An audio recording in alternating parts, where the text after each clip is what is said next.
Here's a message to parents and grandparents. Don't let ego get in the way of relationship. I watch people all the time, and because they are embarrassed, they do something. They punish, or they discipline, or they tell people to do something or not do something, or they do something or don't do something. Listen, don't let that get in the way of relationship. Teresa and I learned kind of a quick series of questions to ask ourselves before we let our kids do something or not, whether we just simply say no to people, no to our kids. And that was, is it causing physical harm? Not could it necessarily, but is it causing physical harm? What's the chance? Are they going to die? Are they going to bleed? That kind of thing. Is it unethical? Are they learning, I don't know, stealing from people or doing something like that? Is it unethical? If it's not unethical, if it's not causing bodily harm, if it's not causing disruption in how they treat people with respect, then let people do things. Let kids do things. Let them grow and learn. As I said, don't allow ego to get in the way of relationship. Don't ever allow your own embarrassment or your own defensiveness to cause you to destroy relationship in your family. A question that I ask myself all the time is, what do I want long term? If you get out of the short-term focus and get into long-term focus, you can make so much better decisions. At least I can. I ask myself all the time, do I want to be on time for this thing that I want to be at with my kids?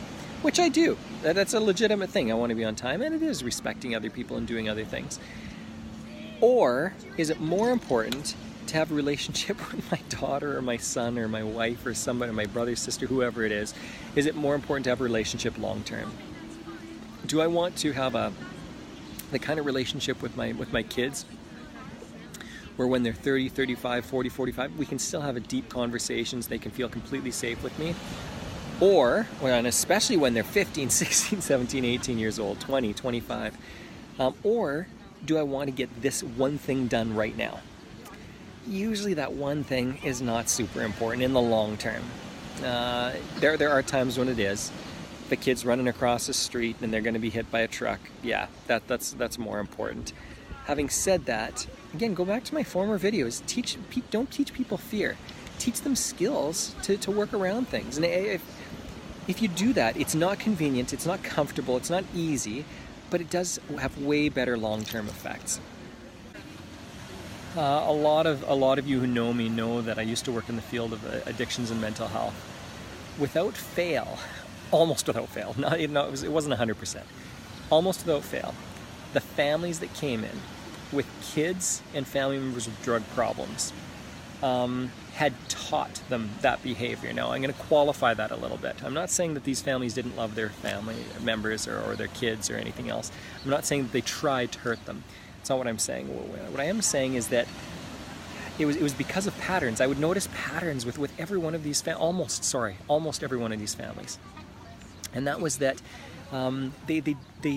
they stole learning lessons from them.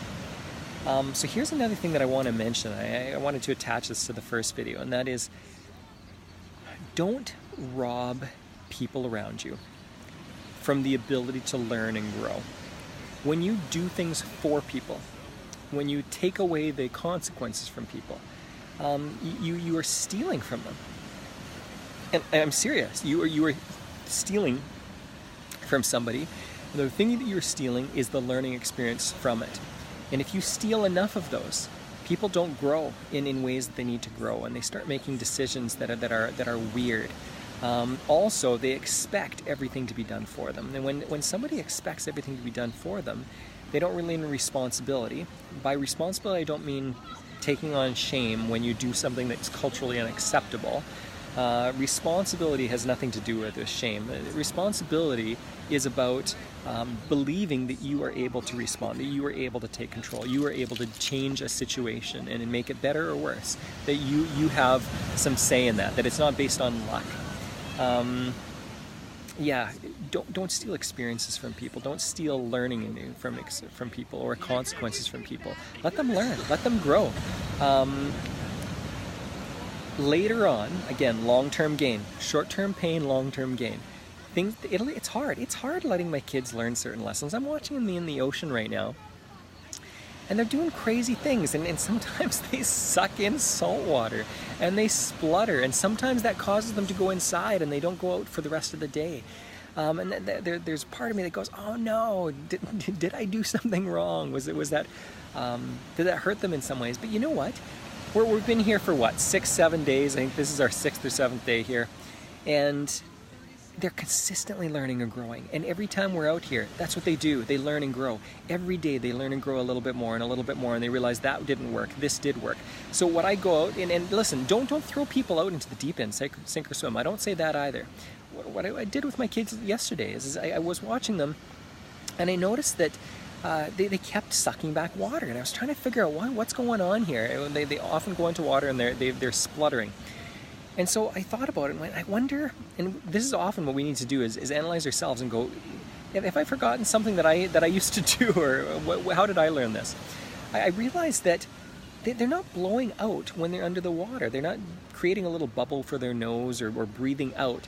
And because of that, any little wave puts pressure into their sinuses, into their nose. So I told them, listen, every time you go underwater, breathe out a little bit.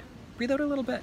And then we practiced together. So we practiced above water, we practiced below water, I showed them, and then I let them off to it. My son has become a fish in one day because of that. Now listen, he's exploring life, but he feels freedom to explore life.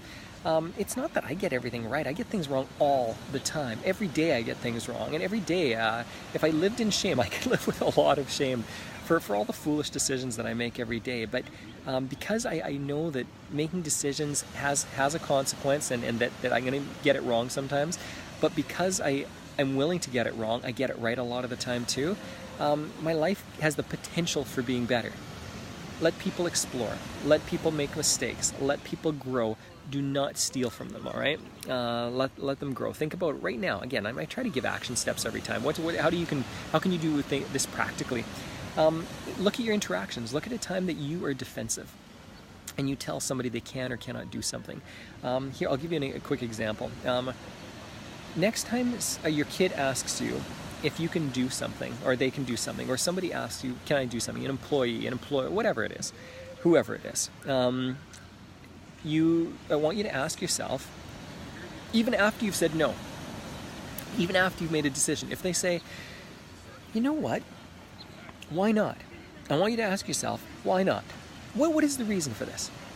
Is the reason simply that that's the way you grew up? Is the reason that they're going to have their head cut off and die? Well, those are two very different examples, okay? I would say for the first example, if that's the reason, maybe change your mind. I've changed my mind so many times on things. When my kids say, Daddy, why not? And I start giving them a reason, I realize that's wrong. It's not a good reason. So then I let them do it. I change. I ask for forgiveness. I go, hey, I did that wrong. I messed up. I'm going to change and do better. Feel free to do that.